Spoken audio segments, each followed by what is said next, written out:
We've got 4 blocks in Seattle that you just saw pictures of that is more like a block party atmosphere. It's not an armed takeover. It's not a military junta. How long do you think Seattle in those few blocks looks like this? I don't know. We could have the summer of love. Despite our continued efforts to de-escalate and bring community messengers in, including personally having conversations with demonstrator organizations on Friday, the deteriorating conditions and repeated gun violence required us to immediately address public safety concerns. From conversations over the weekend, it was clear that many individuals would not leave, and that the impacts to the community could not be reduced, and public safety could not be improved until they did leave. Black Lives Matter protesters took over 6 blocks in front of Seattle's Capitol Hill with the blessing of the mayor and created their own Cuba Libre. After 2 black men's lives taken out and 3 weeks of hedonistic life of drugs, robbery, assaults, vandalism, social and financial harassment to the neighbors in the area, and childish hippie games, it was cancelled. What did we learn from this quote-unquote experiment? Stay tuned until the end and let's find it out together. Here we go!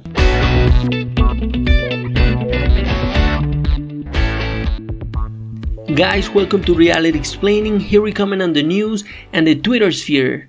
Things that happen in the crazy world of social media. Subscribe and share this video. For those who might not know, briefly, the CHAZ zone, also known as SHOP, was an occupation, protest, and self-declared autonomous zone in the Capitol Hill neighborhood of Seattle. This zone, originally covering 6 blocks and a park, was established on June 8, 2020 by BLM protesters.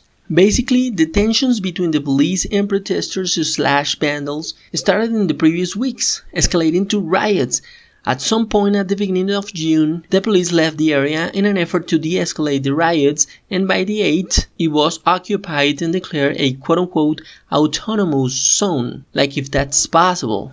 Local governance in the zone was decentralized. Local governance? What governance? It's part of Seattle. There's a city hall in charge. Or apparently not, if they abandoned the residents and workers in the area alone and 100% unprotected. All thanks to the far-left mayor Jenny Durkan, who thought this was going to be a summer of love. A no-police zone. What could go wrong? But this attempt to put some kind of micro-government on 6 blocks of urban area shows is the thirst for power of the rioters. Make no mistake. Local, quote-unquote, governance in the zone was declared with the goal of creating a neighborhood without police. A neighborhood without police. Can you imagine a neighborhood without police? We already have experienced complex issues related to high crime rates in our neighborhoods, and these individuals are looking for an area without police enforcement? Can you believe that? I want you to answer this, but like for real. This is Logic 101. Who do you think benefits from an area without law enforcement? Yes, felons, of course. Anybody else would want to be safe and protected in the state of rights, right? Protesters started applying quote-unquote strategies that resemble a lot of child playground games. They established a micro-forum only for black people and spaces in public property only for black people. Check this out.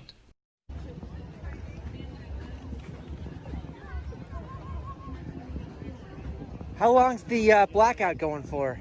Till 8 p.m. Okay, so I have to wait till 8 basically? You're welcome to hang out in the perimeter area. Well, the thing is, I'm half Italian, half Colombian, so do I get a pass to get in there, or? Well, this space is right now held for just black folks. Oh, just black, okay, Yeah. so full black, you're saying? If you have black ancestry, or if you have experienced oppression because you are black, then you can enter this space. Okay, thank you. Yeah. Racial segregation 101. That's what it was. Can you imagine the reverse situation? A public area held only for white people, with bouncers actually kicking you out of a public space? Outrageous, right? Well, this was what it was. What the organizers of this segregated space were doing was bullying young people. young minds, just because they happen to have white skin. People that had nothing to do with the slavery that was abolished so long ago. The attempt of anti-white segregation is not new anyway. We have seen this pattern happening in college campuses in previous years. Healing spaces for black people, they call them. Like if that solves any problem at all. It only creates new ones and more division in the nation. Protesters demanding rent control and the reversals of gentrification, as if you can just kick homeowners and their families out of their homes, the homes that legally belong to them, that they worked for, and then just give those properties to the people that you like. That is full-on communism. If someone is attempting to abolish the concept of private property, which is the mean that we human animals have to feel safe for the sake of the quote-unquote common good, that, my friends, is communism. It's undeniable. Along with demanding the abolition of police, the occupiers demanded the releasing of prisoners serving time for Codex-related offenses and resisting arrest, with expungement of the records and the abolition of prison. This is clear. The people in control of the zone were felons or pro-felony or both. That's the fundamental reason why people should not buy the Black Lives Matter narrative. It's a very narrow, divisive narrative to benefit especially a narrow margin of our black community. Felons. Why not defending the law-abiding African Americans, victims of the black-on-black crime? Not defending the victims of black-on-black crime and instead openly defending the felons in our communities is something we clearly reject. These protesters are factually betting on the bad guys here. Now, for those using the argument that those sentences are unfair and that all black men serving time are quote-unquote wrongly convicted, here's the reminder that wrong convictions are the exception and not the rule. Many people in our community are not good men. We need to hold our people accountable for their felonies, not looking to free them from their personal responsibilities. How are they gonna learn their lesson if there is no punishment that follows the crime? Even black actor and human rights advocate Terry Crews have called for the accountability of the people within our communities subjecting us to their felonies. All right, everybody, please listen to this segment because actor and activist Terry Crews facing backlash for tweeting, "We must ensure Black Lives Matter doesn't morph into Black Lives Better." Here's how he explained it. Are all white people bad? No. Are all black people good? No. Knowing this reality, I stand on my decision to unite with good people, no matter the race, creed, or ideology. Given the number of threats against this decision, I also decide to die on this hill. Really who's the next oppressor? Who's the next oppressor? Oh, when I describe this, when you look in the city of Chicago, there are 9 children who died by gun violence, by black-on-black gun violence, from June 20th all the way to today. And you're talking about even with the Atlanta child murders, there were 28 kids who died in 2 years. You're talking about a month, and you have 9 black kids, and the Black Lives Matter movement has said nothing. This is the thing, Don. You know, black people need to hold other black people accountable. I said this the same thing. This is the Black America's version of the Me Too movement. If anything is going to change, we ourselves need to look at our own communities and look at each other and say, this thing cannot go down. And this is the thing, too. There are a lot of great, great people there who are held hostage, by people who literally are running these neighborhoods with violence and then claiming that Black Lives Matter. This is not an isolated thought. The African American community is facing the issue of the missing fathers and the felony rates that are not comparable to any other community in the States. We need to clean our home at some point. Going back to the CHAZ, a resident said, "It's been terrible. It's been loud at night. During the day, these people seem to be relatively calm. I've been down here almost every day, and I've seen a lot of weird stuff. A lot of assault weapons, a lot of anger, a lot of drugs and drinking. So it hasn't been a positive thing. I mean, the message was lost weeks ago. So we just basically had a homeless camp here, and people with no direction. This was tough to see, and kids getting killed. Total anger. Like I said, where's the city leadership?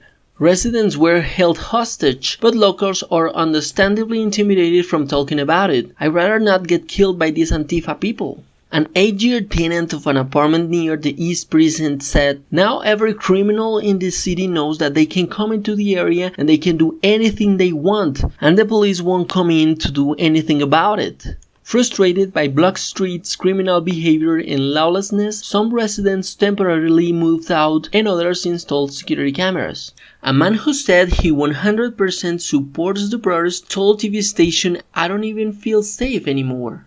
There were 5 shootings in that no police zone in 3 weeks. Imagine living in a place like that. We have videos of the shootings, but due to the graphic content in them, we preferred not to include them here. By the end of the craze, there were 65 incidents in 3 weeks of occupation, compared to only 37 registered incidents all across 2019. Crime in the area on June rose 525% compared to the same period in 2019. This is the summary of this quote-unquote exercise, this no police zone. Clear as water. In addition to 2 homicides and 2 non-fatal shootings, the increase in the crime rate included narcotics use, violent crimes such as rape, robbery, and assault, and elevated gang activity. Heaven, right?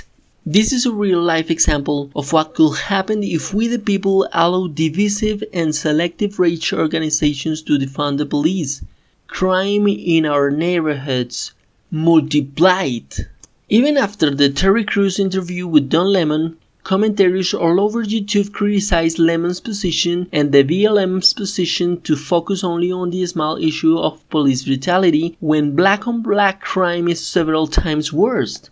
This also shows the double standard of the protesters of applying selective rage against white cops just to divide the American population by race, but without solving the issue of missing fathers and high crime rates within our community. Far-left mayor Jenny Durkan likened the CHAZ chaos to a quote-unquote summer of love, as seen at the beginning of this video. That is, apparently, until protesters showed up at her home. Then, her tone changed. She subsequently deployed cops to dismantle the 6 blocks anarchist control area via an executive order. At the end of the CHAZ, 2 black lives were taken, and the crime rates in the zone increased by a measure of plus 500% in a zone of no law enforcement. That is the summary of the real issues affecting the black community in the United States. That's it. Thank you so much. Like and subscribe and share this on your social media. Don't forget to engage. Don't let fictions take over. Speak, comment, tweet, share this content. Don't let the BS win. Kindly check our support links below if you would like to back our work and share more common sense online. See you in the comments. Bye bye.